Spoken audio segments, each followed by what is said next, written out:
হরে কৃষ্ণ। সকলের শ্রীচরণে বৈষ্ণবীয় প্রণাম নিবেদন করছি। আমরা মহাজন উপদেশ প্রথম পর্ব এবং দ্বিতীয় পর্ব সমাপ্ত করেছি। আজ নৃসিংহ চতুর্দশী। সকলকে ভগবান শ্রী নৃসিংহদেবের আবির্ভাব তিথি উপলক্ষে কৃষ্ণ প্রীতি ও শুভেচ্ছা জানিয়ে তৃতীয় পর্ব আরম্ভ করতে যাচ্ছি। আমরা ব্রহ্মার সৃষ্টি এবং ব্রহ্মা কিভাবে সৃষ্টিকার্য পরিচালিত করছেন সে বিষয়ে জেনেছি।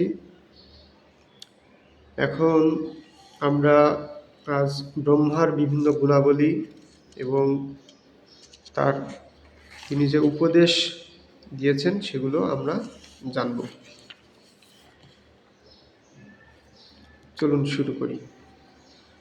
সৃষ্টি করবার জন্যে ভগবান ব্রহ্মাকে রজগুণ দিয়েছিলেন। রজগুণের মধ্যে রয়েছে সংকল্প, আগ্রহ ও প্রচেষ্টা। চতুর্মুখ ব্রহ্মা রজগুণ প্রভাবে স্থাবর, জঙ্গম, খেচর, ভূচর, জলচর, উভচর প্রাণী প্রজাতির সৃষ্টি করলেন। 9 লক্ষ রকমের জলজ প্রাণী, 20 লক্ষ রকমের গাছপালা, 11 লক্ষ রকমের কীটপতঙ্গ, 10 লক্ষ রকমের পাখি, 30 লক্ষ রকমের পশু এবং 4 লক্ষ রকমের মানুষ প্রজাতি সৃষ্টি করলেন। একদিন ব্রহ্মা অহংকার বশত মনে করলেন, আমি সব কিছু করেছি, আমি সমগ্র মহাবিশ্বের সৃষ্টিকর্তা, আমি ব্রহ্মাণ্ডের মালিক।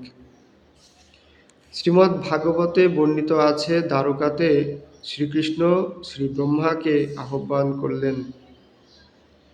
ব্রহ্মা এসে পৌঁছালে শ্রীকৃষ্ণের দ্বারপালগণ জিজ্ঞাসা করলেন, আপনি কোন ব্রহ্মা? ব্রহ্মা তখন বিস্মিত হয়ে বললেন, চতুর্মুখ ব্রহ্মা। তারপর সভাকক্ষে প্রবেশ করে দেখলেন, বহু বহু ব্রহ্মাণ্ড থেকে আগত অসংখ্য ব্রহ্মা সেখানে উপস্থিত হয়ে শ্রীকৃষ্ণকে প্রণতি নিবেদন করছেন। আমাদের চতুর্মুখ ব্রহ্মা নিজেকে সবচেয়ে ছোট বলে অনুভব করলেন। শ্রীকৃষ্ণ প্রত্যেক ব্রহ্মার সঙ্গে কুশল বার্তা জিজ্ঞাসা করে একে একে তাদের বিদায় দিলেন।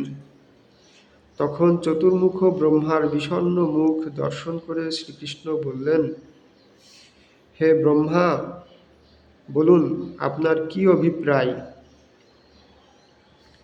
ব্রহ্মা বললেন, আমি বড় অভিমানী।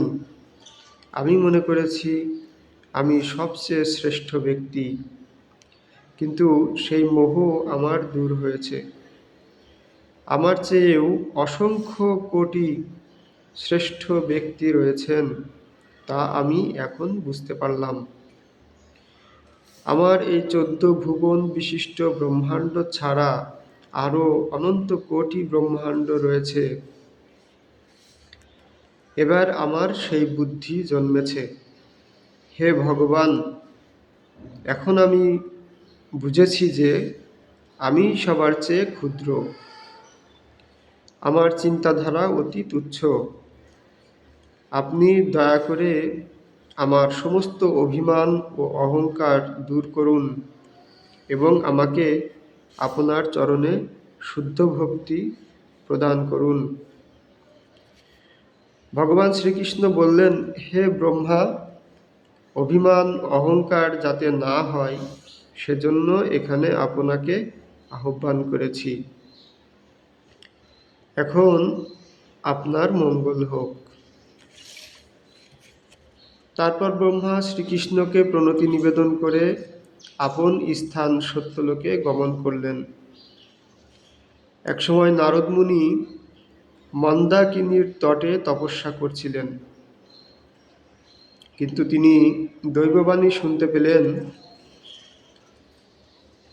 শ্রীহরি যদি আরাধিত না হন তবে তপস্যার কি দরকার? শ্রীহরি যদি আরাধিত হন তবে তপস্যারও কি দরকার?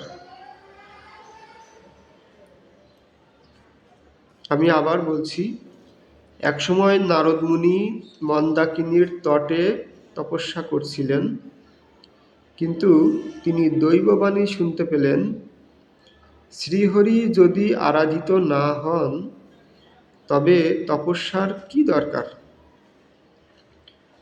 শ্রীহরি যদি আরাধিত হন তবে তপস্যারও কি দরকার? দৈববাণী শুনে নারদ শ্রীহরি স্মরণ করছিলেন, তখন পিতৃদেব ব্রহ্মাকে দেখতে পেলেন। ব্রহ্মাকে প্রণতি নিবেদন করে জলপূর্ণ নয়নে নারদ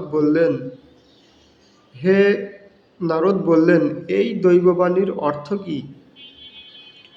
ব্রহ্মা বললেন, হে বৎস, যদি কোনো ব্যক্তি ভক্তি সহকারে শ্রীহরির আরাধনা করেন তবে সেই ব্যক্তির তীর্থভ্রমণ, তপস্যার প্রয়োজন নেই। ভারতবর্ষে কৃষ্ণ মন্ত্র উপাসক জীবনমুক্ত ব্যক্তির পক্ষে তপস্যার প্রয়োজন হয় না। হে নারদ, শ্রীকৃষ্ণ নাম মন্ত্র গ্রহণ মাত্রেই তার বংশের শত পুরুষ ও বন্ধু বান্ধবেরাও অনায়াসে পবিত্র হয়। শ্রীকৃষ্ণ সেবা থেকে অন্য কোনো ধর্ম বড় নয়, অন্য কোনো তপস্যা শ্রেয় নয়। কৃষ্ণ সেবা পরায়ণ ব্যক্তিদের তপস্যার পরিশ্রম অনাবশ্যক। হে পুত্র, শ্রীকৃষ্ণ মন্ত্রে ব্রতী ব্যক্তিই মহাপবিত্র। তার তীর্থস্থান, তার অনশন, তার বেদ অধ্যয়ন বিড়ম্বনা মাত্র। হে বৎস, আগুন পবিত্র, নির্মল জল পবিত্র, ভারতবর্ষ পবিত্র এবং তীর্থস্বরূপ তুলসীপত্র পরম পবিত্র। কিন্তু কৃষ্ণ নাম পরায়ণ, কৃষ্ণ সেবা পরায়ণ ব্যক্তি অবলীলাক্রমে এই সকলকে পবিত্র করেন, আর এরাও সাদরে কৃষ্ণভক্ত ব্যক্তির স্পর্শ বাঞ্ছা করেন। বসুন্ধরা হরিভক্তের পদধূলি দ্বারা তৎক্ষণাৎ পবিত্র হন। হে নারদ, জানবে যে এই ব্রহ্মাণ্ডে শ্রীকৃষ্ণ সেবক অপেক্ষা কোনো বস্তু বা কোনো ব্যক্তি অধিক পবিত্র নয়। যে ব্যক্তি প্রতিদিন শ্রীকৃষ্ণ পূজা করে এবং শ্রীকৃষ্ণ চরণামৃত ও মহাপ্রসাদ গ্রহণ করে সেই মহাপবিত্র। হে নারদ, কৃষ্ণ ভক্ত যে বংশে জন্মগ্রহণ করে সেই বংশ পবিত্র হয়।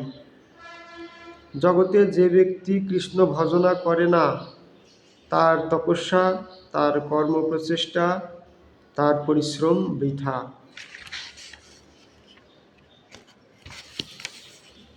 গঙ্গাজল যেমন মদের ভাণ্ডকে পবিত্র করতে পারে না, সেরকম বৈদিক কর্মকাণ্ডীয় যজ্ঞ, উপবাস, তপস্যা, ব্রত, দান, শুভকর্ম এইসবই অভক্ত ব্যক্তিকে পবিত্র করতে পারে না।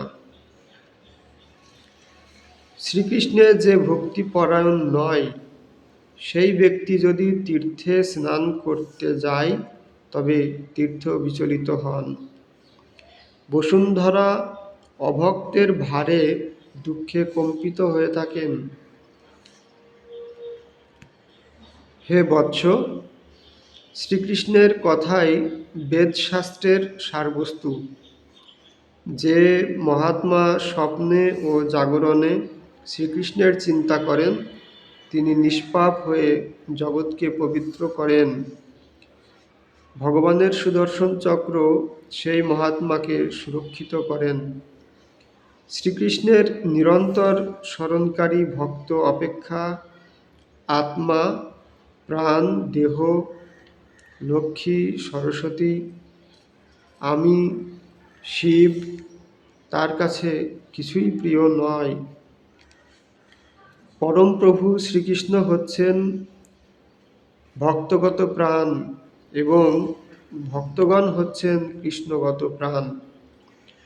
ভক্ত শ্রীকৃষ্ণকে ধ্যান করেন, শ্রীকৃষ্ণ ভক্তের ধ্যান করেন।